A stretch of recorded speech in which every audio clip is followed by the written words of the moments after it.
नमस्कार प्यारे छात्रों, आप हैं Rajkumar Patel sir YouTube channel पर। हम पढ़ रहे हैं एट अभ्यास पुस्तिका। आज हम पढ़ेंगे कक्षा 8वीं की हिंदी किताब का यानी हिंदी पुस्तक का पाठ 7 भेड़ाघाट। इसके प्रश्नोत्तरों को हम करेंगे। शुरुआत करते हैं। बहुविकल्पीय प्रश्न है। प्रश्न क्रमांक पहला है, भेड़ाघाट में कौन सी नदी बहती है? तो भेड़ाघाट में प्यारे छात्रों नर्मदा नदी बहती है। बी विकल्प इसका सही करेंगे हम। प्रश्न दूसरा है, लोक मान्यता के अनुसार भेड़ाघाट में तपस्या करने वाले ऋषि कौन थे? तो भेड़ाघाट में तपस्या करने वाले ऋषि का नाम था भृगु ऋषि। ए विकल्प हमारा इसका सही होगा।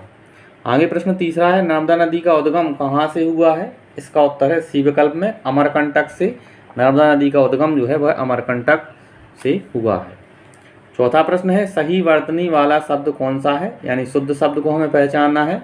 तो यहाँ आप देख रहे हैं नर्मदा यह गलत लिखा है, प्रपात यह सही है, पर्वत और जबलपुर यह भी गलत है। तो बी विकल्प को हम सही करेंगे, प्रपात।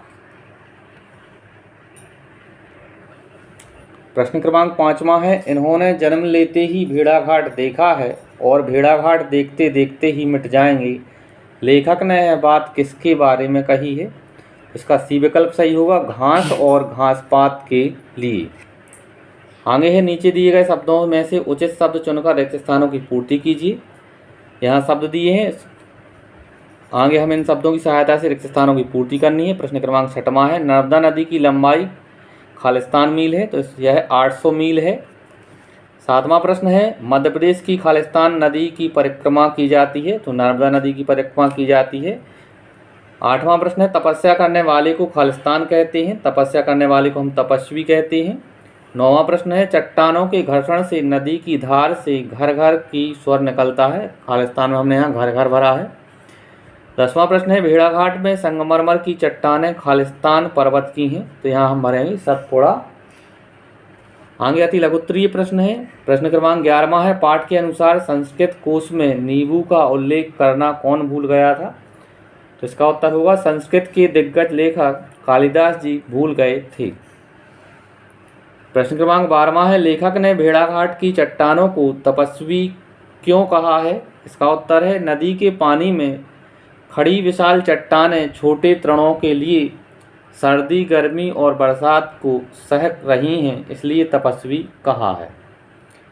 13वां प्रश्न है, दूधधारा क्या है? इसका उत्तर है, संगमरमर की चट्टानों पर से बहते हुए नर्मदा का जल घर्षण के कारण दूध जैसा दिखाई पड़ता है, इसे ही दूधधारा कहते हैं।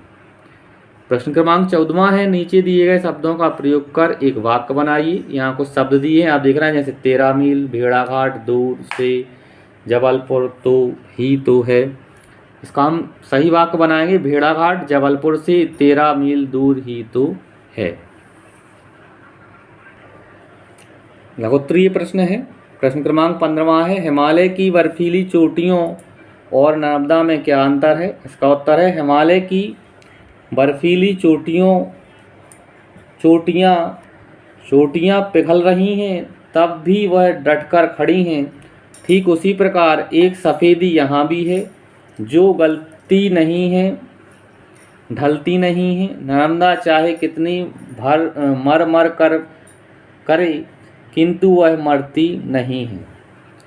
आगे है 16वां प्रश्न, नर्मदा मानो यहाँ चांदी के कारागार की बंदनी है, इस पंक्ति का क्या आशय है? इसका आशय है, इस पंक्ति का आशय यह है कि श्वेत चमकीली संगमरमर की चट्टानों का किनारा मानो जेल की ऊंची ऊंची दीवारें हैं। आगे प्रश्न क्रमांक 17वां है, लेखक माखनलाल चतुर्वेदी का नर्मदा से ममतत्व क्यों है? इसका उत्तर है, लेखक माखनलाल चतुर्वेदी का नर्मदा से ममतत्व इसलिए है क्योंकि भेड़ाघाट की सुंदरता का मुग्धकारी प्रभाव चमत्कारिक है। आगे प्रश्न क्रमांक 18वां, जात तो दूध धाला आए, यह बात किसने कही थी? इस वाक्य को मानक भाषा में लिखिए। तो इस वाक्य का मानक रूप होगा, यह तो दूधधारा है, यह बात टोपी लगाए हुए फूले गालों वाले ग्रामीण बच्चों ने कही थी। दीर्घोत्तरीय प्रश्न है। प्रश्न क्रमांक 19वां है, बड़ा छोटों को सिर पर लेकर ही बड़ा होता है, पंक्ति के आशय को स्पष्ट करते हुए लिखिए कि यह किस संदर्भ में कही गई हैं। इसका उत्तर है यह भेड़ाघाट के संदर्भ में है। लेखक कहता है कि भेड़ाघाट पर संगमरमर के ऊपर लहराती घास है। इस घास ने भेड़ाघाट की इसी संगमरमर पर जन्म लिया है और यही अपना जीवन समाप्त कर देगी। भेड़ाघाट बड़ा है और वह छोटे अर्थात घास को अपने सिर पर धारण किए है। प्रश्न क्रमांक 20वां है, भेड़ाघाट के अतिरिक्त मध्य प्रदेश के किसी एक धार्मिक एवं सांस्कृतिक स्थल के बारे में लिखिए।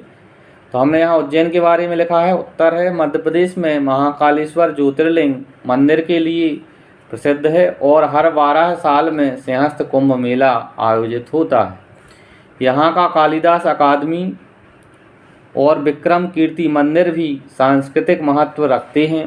उज्जैन में भगवान श्री कृष्ण, बलराम और सुदामा जी के गुरु सांदीपनी का आश्रम भी है। इस तरह से प्यारे छात्रों, इस वीडियो के माध्यम से हमने अध्याय 7 के प्रश्नोत्तरों को पूरा किया। आगे के पार्ट के प्रश्नोत्तरों के लिए आप हमारे चैनल को सब्सक्राइब करें, वीडियो को लाइक करें। धन्यवाद। जय हिंद, वंदे मातरम।